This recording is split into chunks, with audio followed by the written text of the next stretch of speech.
interviewing my grandfather about the Filipino agricultural movement. What's your name and tell us a little about yourself? Okay, my name is Max Berdal. I came to the United States when I was 12 years old. That's way back in 1959. That's when we first arrived in San Francisco. I went to school in San Francisco, junior high school. My famous classmate will be O.J. Simpson at that time. And then I went to Galileo High School. And that's where I met my future wife. Also, during those time, when I was in high school, there was no job for guys when you were young because there was no fast food restaurant where you can work, not like now where you can work for McDonald's, In-N-Out Burger, But during those time, a couple of my friends, we decided to work in a farm that's in Fairfield. We were over there during the summer to pick fruits. That's how we met Mr. Itleong during at that time. He was our like a supervisor. He managed all the people to work in the farm. And there are two categories at that time. The older people work by the hours. They get paid $1 per hour, and they stayed for 10 hours picking fruits. And us young guys, we work by the contract because we can work a little bit faster. So we work about maybe about 6 hours because during those time it was during the summer.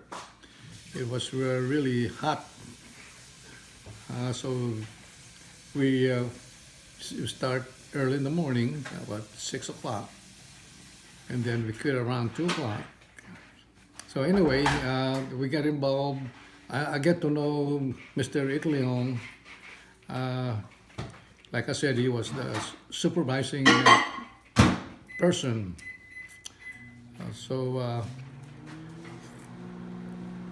when we work, like I said, we work by the contract. We have to fill up the box of fruits,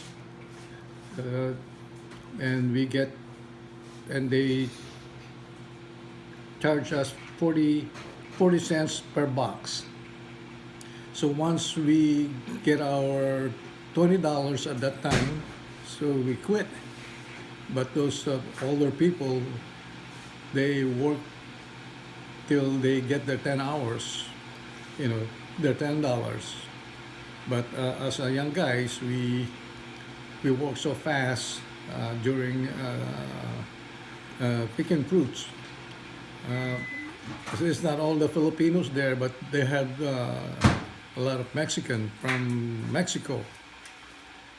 At that time, they called them national.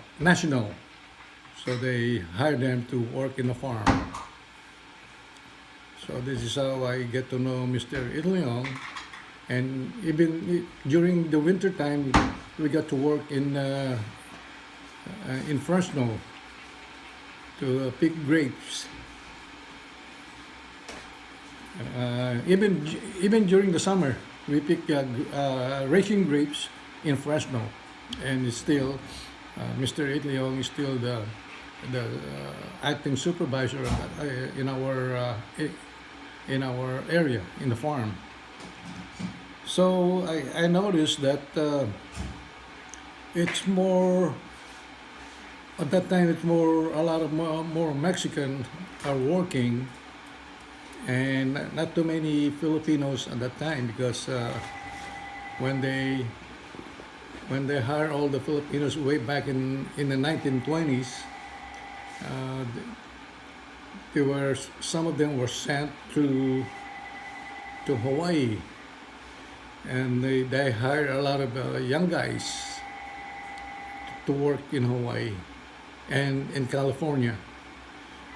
The only sad thing, the only sad thing is that when they hired them, they they cannot bring their family.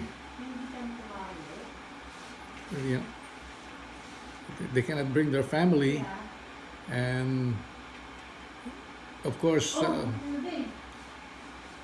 they have to marry their own kind at that time.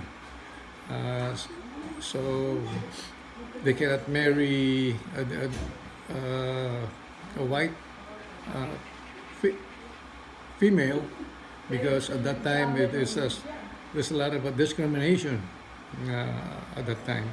Even when we were working, even when I was way back in 1959, even when we were working in a farm or in a restaurant, they still feel that a little bit of discrimination, you know. But uh, so we hang around with our own people.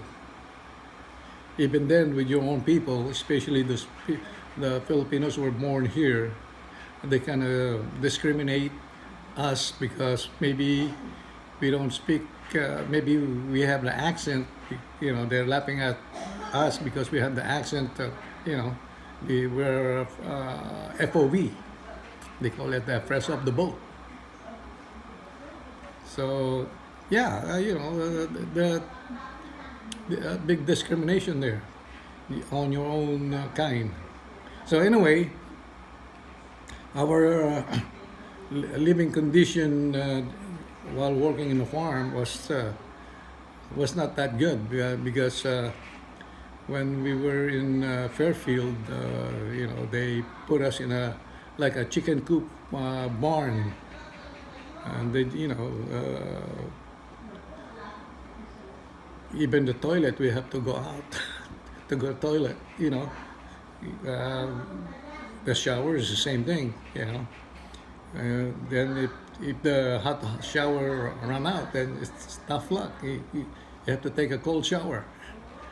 Anyway, so that's how I get to know Mr. Idleong. You know, he's a very nice guy.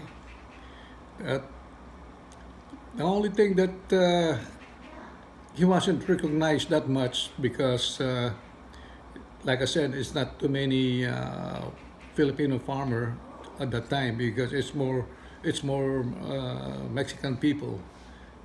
Cesar Chavez has more people in the farm. Wow. So that's why Itliong, when they started the union, he asked Cesar Chavez to support him, and of course the media, since